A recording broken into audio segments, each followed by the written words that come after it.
you. Hi, everyone. Thank you so much for coming to check this out. I'm really excited. My name is Heather Ward. I am the Market Research Manager at SCA. And just to give a little background about myself, I've been at SCA for the past 5 years, well, SCAA Heritage before the first of this year. For the first, hello, is that better? Okay, so for the first couple years, I was in business development, and after that, I got into the research capacity. And before I went into coffee, because this was my first in coffee at SCA, I was getting my degree, my MBA in California, and I was the biggest coffee nerd, just coffee drinker, totally enthusiastic about coffee, and my professors would actually make fun of me, that coffee geek, coffee girl, coffee nerd. So it only made sense to do my thesis on coffee consumption or coffee in general. So I did an economic analysis and on coffee consumption in the US, and it was over from there. So fast forward to today, what I do right now in the market research role is I manage research on the coffee market, so consumer behavior, gather industry statistics, and also gather information on coffee business. So that's what I'm here to talk to you about today, specifically the economics of the roastery and the financial benchmarking study that we have had underway starting this year, actually. So let me get set up. Hopefully you're all nice and caffeinated from that cupping. Okay, so usually I like to get to know you guys, but since there's so many of us, I just want to ask a question. How many of you are actually involved in the business planning at your company? Oh wow, okay, got a lot of you. Okay, awesome. Well, I want everyone to take something away from this. Even if you're not directly involved in the business, maybe you can take some tools back to your leadership. So to begin, so the three focus points today that I want to go over. So first is benchmarking, what that is, where it came from, how other industries use it. And then the second is the coffee roaster retailer benchmarking study, which we just rolled out this year. And then I really want you to think about your business, how you can use this tool moving forward, and even think about it as I go through and talk a lot about it. So let's start with benchmarking. I sat down earlier in the year to think about this term benchmarking. It's kind of intimidating. And I wanted to understand it more, and I decided to go and find out where this term even came from. And so it took me back to the 19th century when the modern science of land surveying, of all things, was born. And so the idea of land surveying was to make these essential measurements that represent the land structures and trajectories within a city. And surveyors would be the ones to make these measurements. And they would make them to develop maps like this, or just develop the boundaries within a city. So historically, surveyors would chisel this mark on a stone structure in which an angle iron can be inserted as a bench. And you can see that angle iron there at the end. It can be inserted as a bench. And the purpose of this mark was to ensure consistency and equal measurement. So it resulted in the term benchmark. And they were really critical for surveyors. They provided that common measurement, that point of reference. And it was really ultimately important in determining value as well. So let's kind of put this into context. Imagine that you were building a house in a city, and you wanted to know what the attributes, you wanted to put together some attributes. How many rooms are you going to have? How big is the house? Where is the location? So once you figure out what you want your house to look like and the attributes of it, you have to measure it against something. So you would benchmark it against something, and that would be the houses around you. Those would be your benchmarks. How many rooms do they have? How big is it?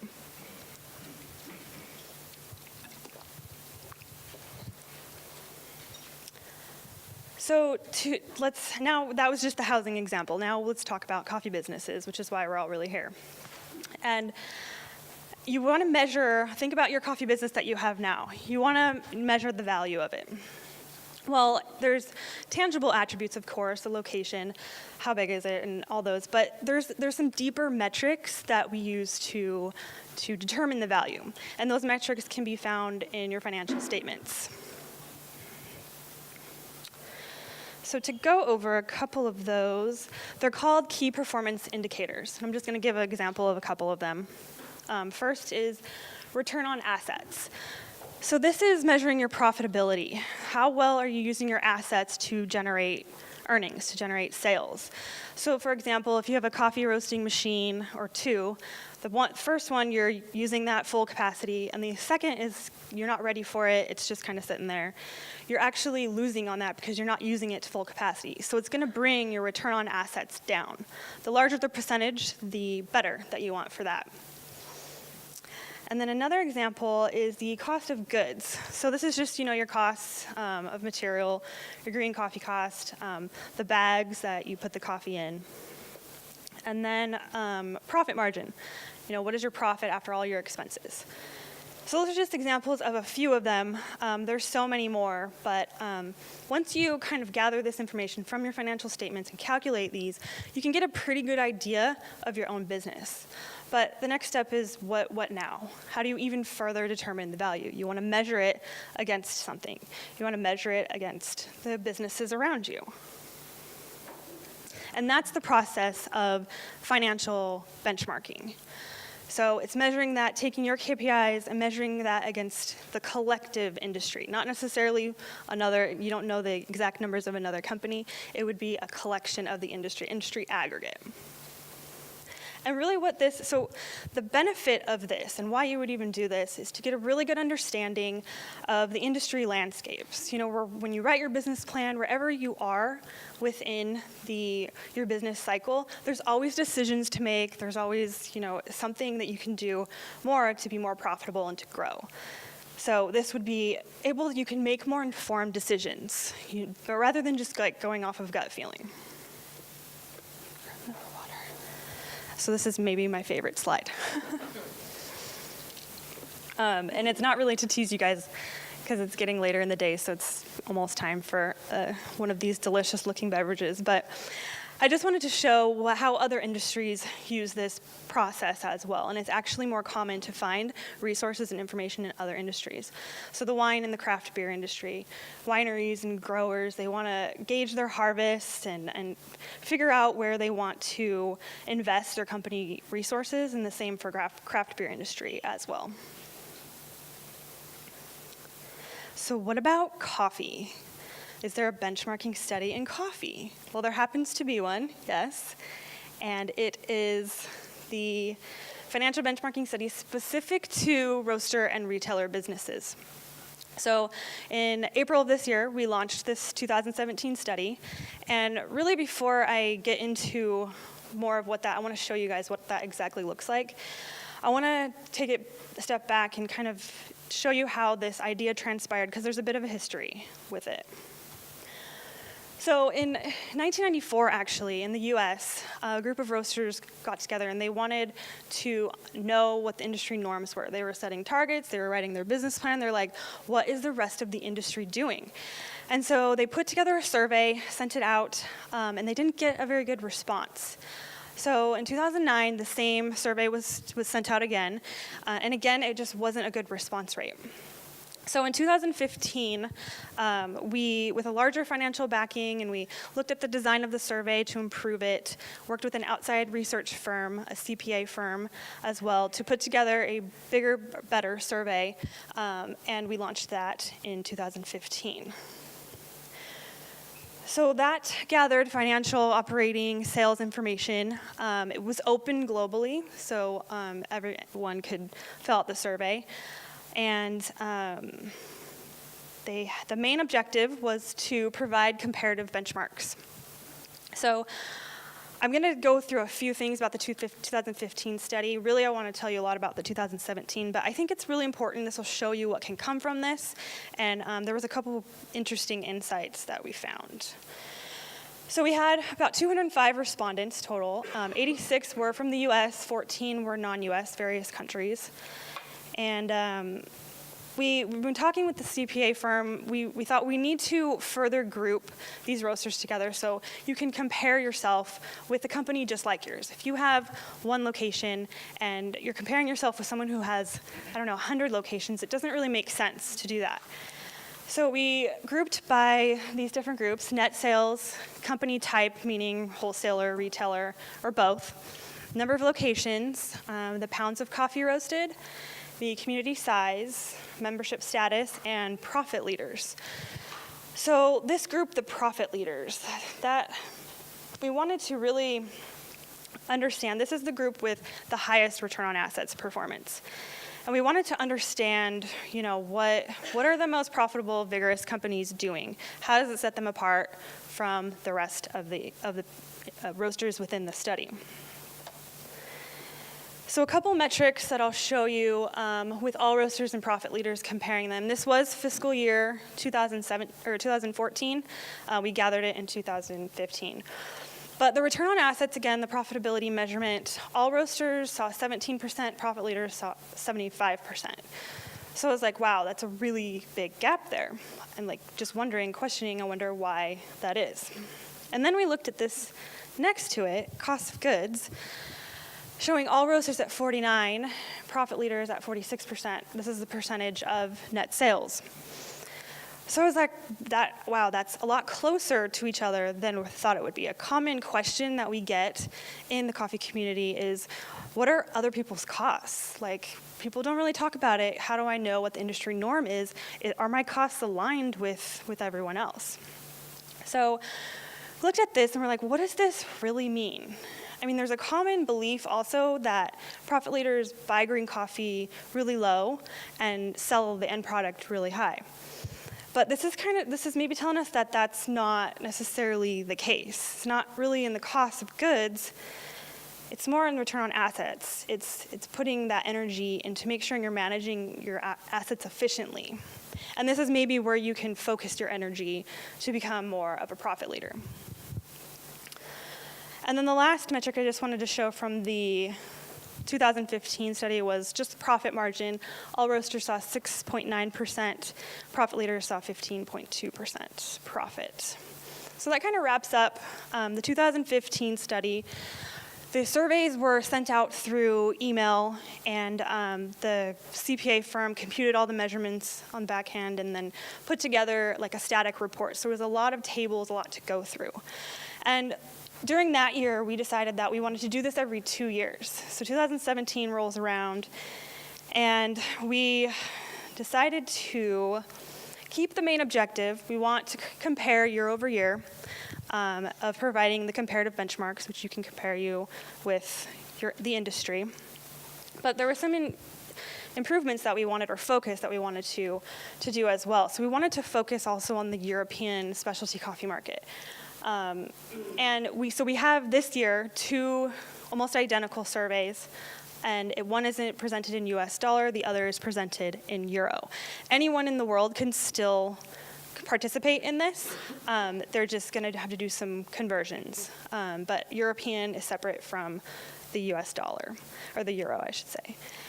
And then we also wanted it to be more user-friendly. We wanted to put a new online platform where you can just go and log in, you can fill out your information, and I'm going to show you what that looks like in a second. But it's just something that can be customizable and not just a big report to sift through when you're not really, you don't know what you're looking for. It can be kind of time-consuming.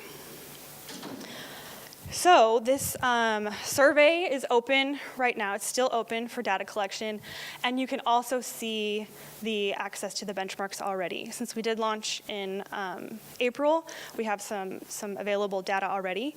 And if you go in and you fill in your information, it's updated real time. The platform will calculate it for you, so you don't have to wait for any results. You can see it automatically, and you will be added into the pool of respondents. It's pretty cool. So we have a website dedicated to that. And I can send this PowerPoint to you guys also, by the way, so you can have all the information.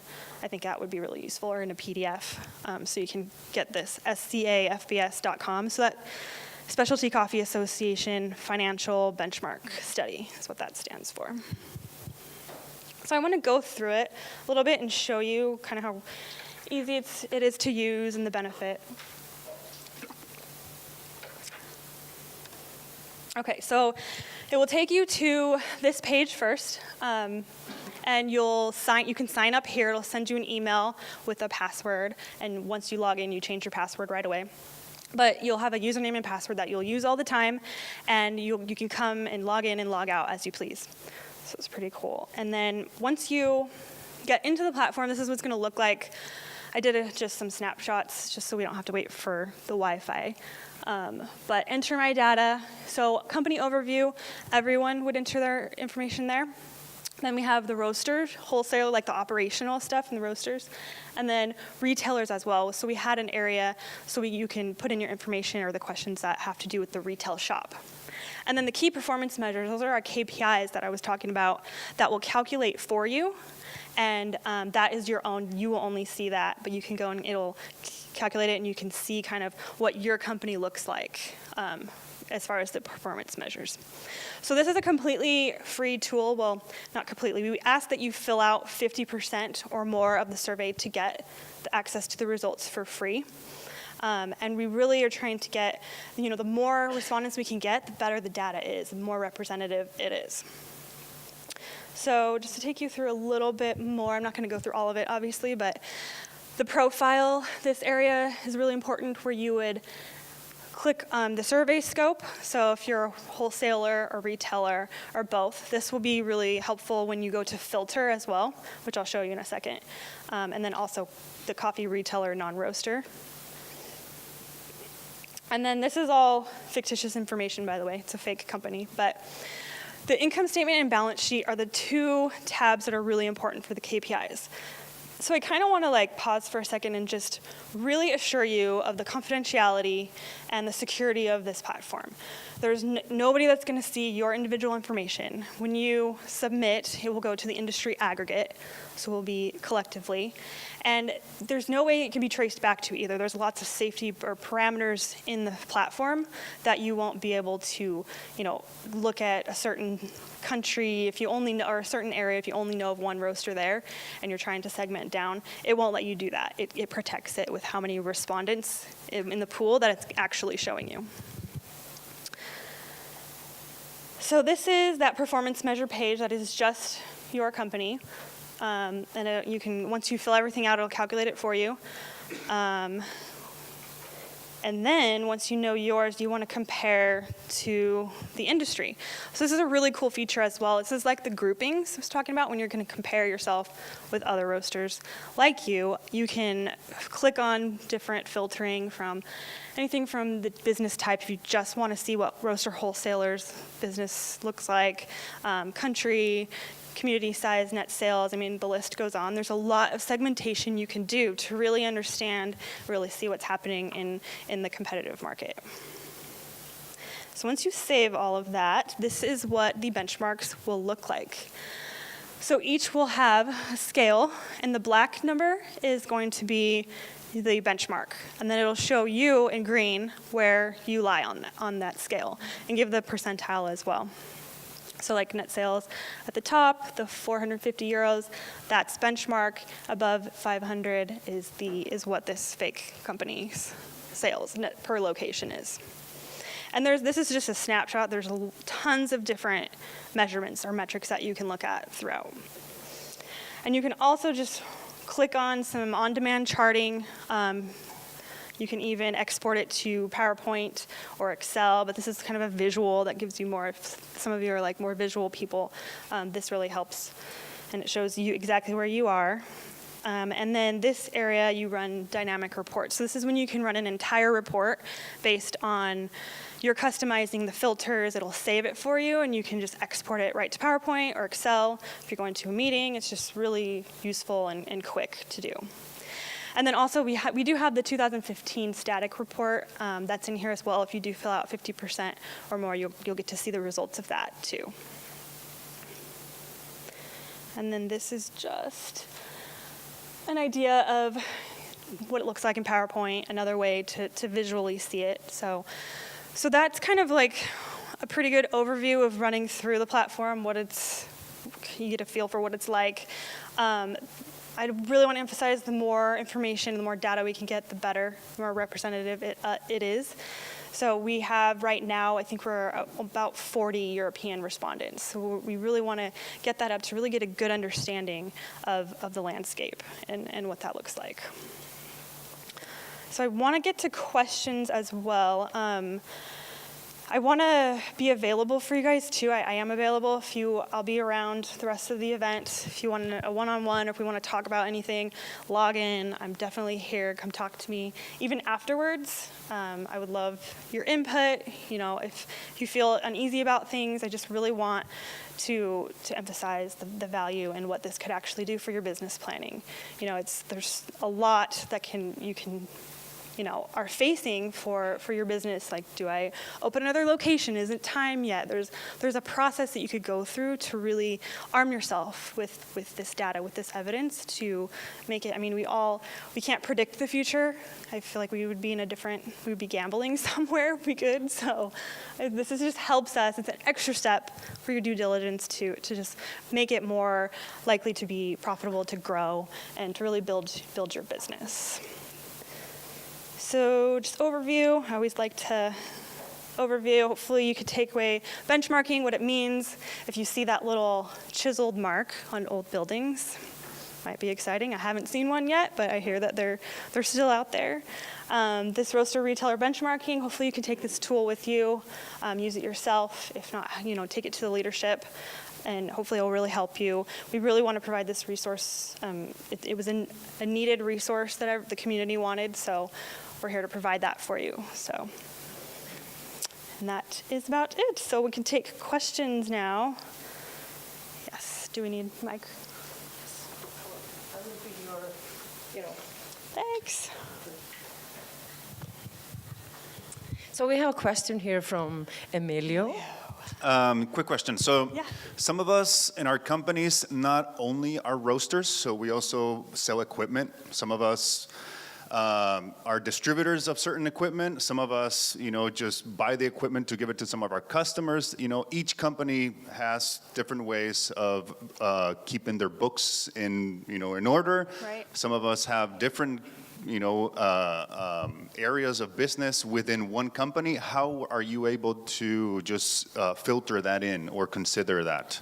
Well, for companies that wouldn't be able to enter the information, or well, yeah, again, some of us are only roasters and Right. basically solely have roasting information in our books, but Right. some of us also have other businesses in those companies. How could you prevent mixing that information in? Yeah, I guess it would be, it's very detailed. You'd go through it and you'd fill out the information based on that area. You would have to pull out just for roasting, because then the information wouldn't be as valuable if you're putting in mixed with other products or other businesses.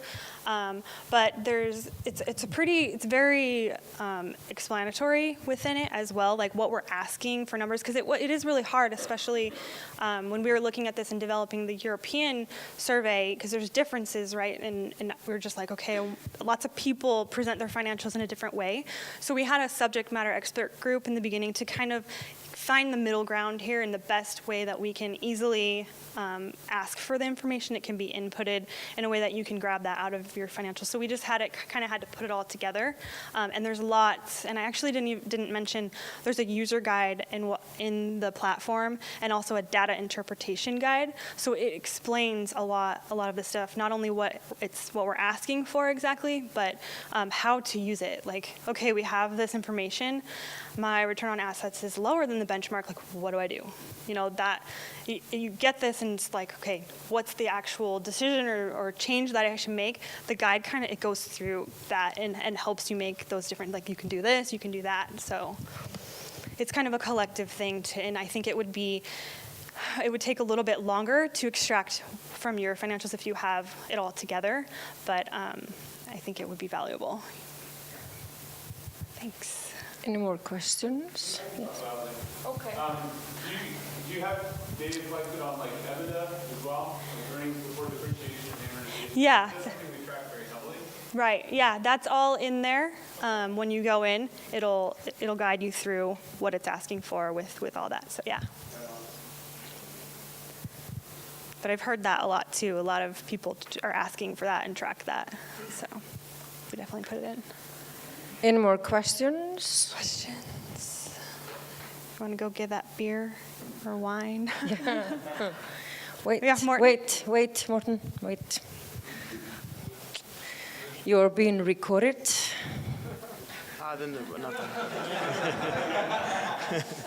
Okay, this might be a bit far out question, but and I haven't, seen the survey yet, or how it, how it's packaged, because that's my question. If is there also kind of some managerial, recommendations, or because in a sense, obviously people would, like, profit in their business, but for many coffee people, that's kind of a side effect, or, something they kind of have to care about, but they really don't. So obviously, I think this is extremely valuable for everybody, but perhaps they also need to have to put it into context of, how does this fit in an overall strategy of a business? Yeah. What is a strategy? Perhaps many people struggle with, what's that even, and how does this fit into, a more broad perspective of what it is to have a business, and where does it fit in, so that it's not, okay, now it's all about profit. How can we get the profit up and the return on asset and all that? Yeah. So how is that even operational in a a bigger strategic plan?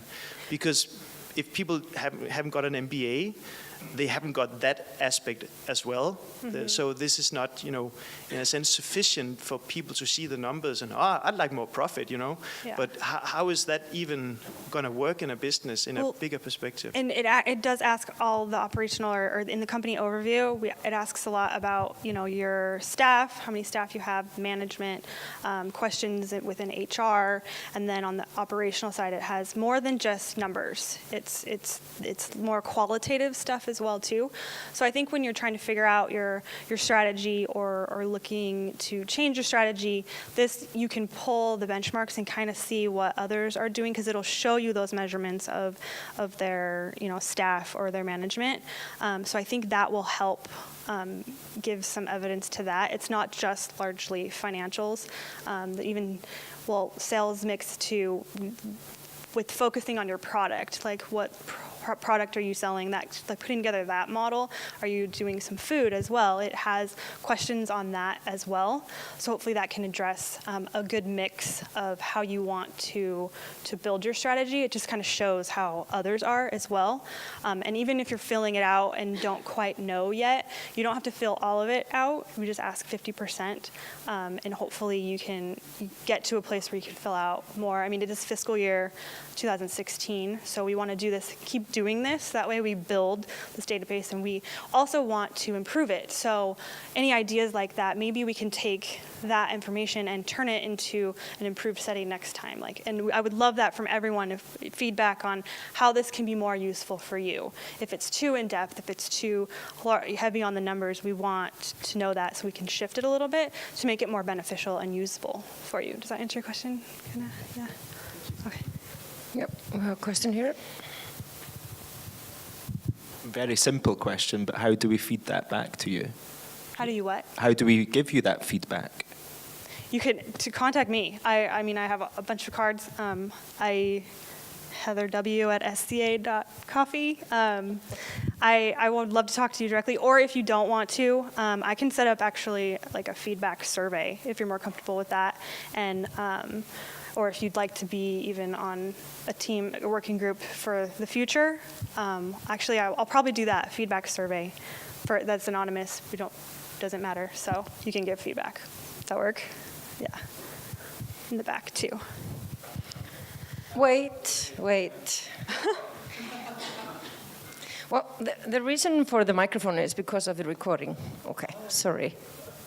I'm sorry. Okay.